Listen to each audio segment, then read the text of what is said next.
Hi guys, Olive here today to bring you my long overdue part 2 of my spring book haul. In this part, I will be talking about all the fiction that I acquired recently. If you missed part 1 in which I talked about all the non-fiction that I've acquired, I will link that down in the description box below for you. I'm going to start off by showing the 2 fiction books that I got at the Brattle Bookshop when I was in Boston. At the very end of my Boston vlog, I did a Brattle non-fiction haul. I will also link that down below if you missed that. Most of the books I found at the Brattle were non-fiction.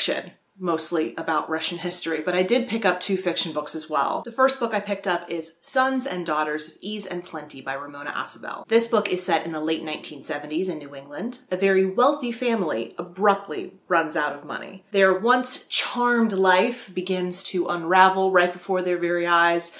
I love books about rich people who have trouble coping with the real world. I've also heard people speak very highly of this book, so I had to pick it up. And the other fiction book I got at the Brattle is The Name of a Pirate by A.M. Delamonica. From what I read about this book, this is a nautical, magical adventure with a lady scientist main character. This is entirely up my alley and perfect for summer. Then I have been sent some books lately, a few from publishers, but mainly from Steve Donahue. This first one I was sent by Norton, and you've probably heard about it by now. That's The Unseen World by Liz Moore. This one is extremely popular on BookTube right now, to say the least. But this is about a young girl named Ada who was raised by her scientist single father. Her father has a very mysterious past, and when his memory starts to fade, Ada is taken in by one of her father's colleagues, and she begins a lifelong quest to discover the secrets of his past. Though I am not one to typically jump aboard the hype train, I am a sucker for books where a child is trying to discover more about their parent as they themselves are growing up. Plus you have the addition of the fact that her father was a scientist. I am really excited about this one. The next 2 books were sent to me by the wonderful publisher Glagoslav. The first book they sent me is called The Investigator by Margarita Hemlin. This is a murder mystery set in post-war Soviet Ukraine during the 1950s. The investigator, from the title, is a former intelligence officer who seeks to embody the ideals of the Soviet Union while trying to solve this murder mystery. And the other fiction book that Glagoslav sent me was Time of the Octopus. This was written by Anatoly Kucherena, and it is a thriller based on Edward Snowden's story. Definitely sounds exciting to me. The next book I received in the winter version of Book Bath Box, which is curated by Winks of Winks and Ink. The book that came in the winter box was Midnight Never Come by Marie Brennan. This is a fantasy novel that involves fairies, which is set in Elizabethan England. I really like Marie Brennan. I will be reading the second book in the Memoirs of Lady Trent series this month. So if I continue to enjoy that series, I know I will want to pick this one up very soon. The next 2 books were sent to me by Mr. Steve Donahue. The first book is 12 Stories of Russia, a novel, I guess, by A.J. Perry. This is about an American who moves to Moscow to teach English and ends up staying for 6.5 years. The blurb of this book says it is part surrealistic travelogue and part historical. So these are 12 stories, although I'm getting the feeling that this book leans a little bit more toward memoir than it does fiction. This book comes out this month if you were interested in picking it up yourself. And the next book Steve sent me, I'm pretty sure was a joke. He sent me this mass market paperback of Blood of the Tsars, spelled incorrectly, by Michael Killian. I don't know what it is about all the men in my life, but they really enjoy pushing my buttons. This is not how you spell czars. The next 4 books are ones that I bought for myself new from Barnes & Noble. The first book I got is The Essential Tales of Chekhov. I read some of Chekhov's short stories in Russian when I was studying Russian in college. I'm starting to get into short stories. I like to take them to work and read about 1 per day over my lunch break. I would really like to do that with this book. Who knows, there might be some in here that I recognize from my Russian language learning days. The next book that I bought is one that I've talked about quite a bit on this channel by now. That is Margaret I by Danielle Dutton. I raved about this book in my April wrap-up, and I also did a whole video about how I got a snippet of this book tattooed on my shoulder at the beginning of April. I will link both of those videos down in the description box below if you would like to watch them. But this is historical fiction that focuses on 17th century writer Margaret Cavendish. And these next 2 books I got during a shopping trip with my friend Amanda from Mandy Sue 93. The first book that I picked up during that shopping trip was Poems That Make Grown Women Cry, 100 Women on the Words That Move Them. As the subtitle implies, this is a collection of poems and short works that really touch 100 different women from the arts, sciences, popular culture. I was really intrigued by the title of this book, so I picked it up and started flipping through it. Sure that I wouldn't really be interested since poetry is not really my thing, but I opened it up to a random page and there staring right back at me was a selection by Helen Macdonald, who wrote H's for Hawk. I absolutely adored H's for Hawk. I love Helen Macdonald. I got to see her speak when she was here in Pittsburgh early in the year. After that, I knew I had to buy this. And the other fiction book that I got during that shopping trip is very unique. It's called The Thorn and the Blossom by Theodora Goss. When Evelyn Morgan walked into the Village bookstore, she didn't know she would meet the love of her life. When Brendan Thorne handed her a medieval romance, he didn't know it would change the course of his future.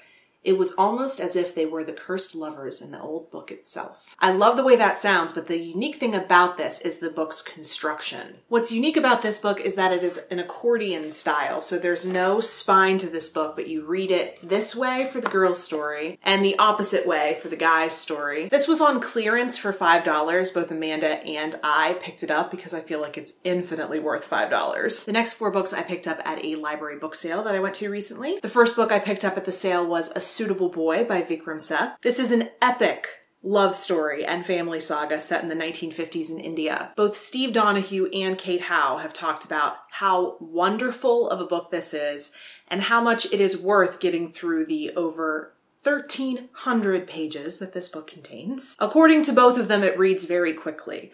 I should hope so. I picked up this paperback copy of Fingersmith by Sarah Waters, since this was one I actually did not previously own. I've read 3 of the 6 books that Sarah Waters has published so far in her life.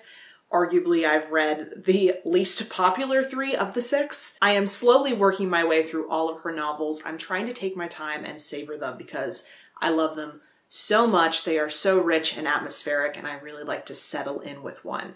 So I'm not sure which of them I'm going to pick up next, but I'm really happy I have this as an option now. The third book I picked up at the sale is The Archivist by Martha Cooley. I had to pick this up because what book lover cannot at least skim through the pages of a book that is covered with pictures of books? This is the study of an unlikely friendship that develops between Matthias, a librarian who is in charge of keeping the letters of T.S. Eliot under lock and key, and a poet named Roberta who has an oddly intense fascination with these letters. It sounds really interesting and extremely bookish, so I had to buy this. The last book I picked up at the library book sale was Swimming Lessons by Claire Fuller. This is another popular one going around BookTube right now. As you can see, this is a Book of the Month edition of this book.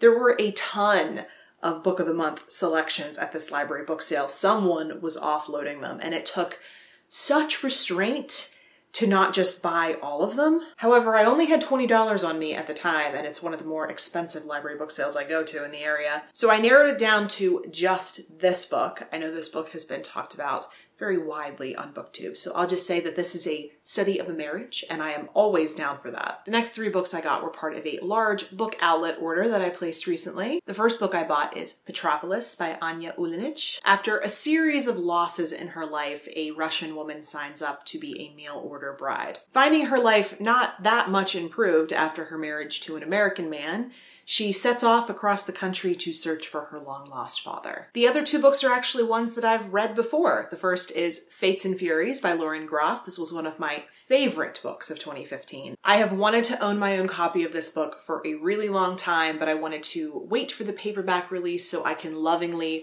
reread it and annotate it and beat it up. This is another one that has been talked about to death on BookTube, but this is the story of Lotto and his wife Matilda and their extremely complex marriage. And I also bought Akata Witch by Nnedi Okorafor. This is YA fantasy set in Nigeria. This was one of my favorite books of 2016, and the sequel comes out later this year. I am so excited, and I definitely want to page through this so I know I'm not missing anything before I read the second one. And the last few books I will be talking about in this haul were from an order I made through Better World Books. The first is another one I've already read, and that's The Language of Flowers by Vanessa Diffenbaugh. This book came very close to being a favorite of 2016 as well. I will say it was probably an honorable mention. This is about a young girl who grew up in the foster system.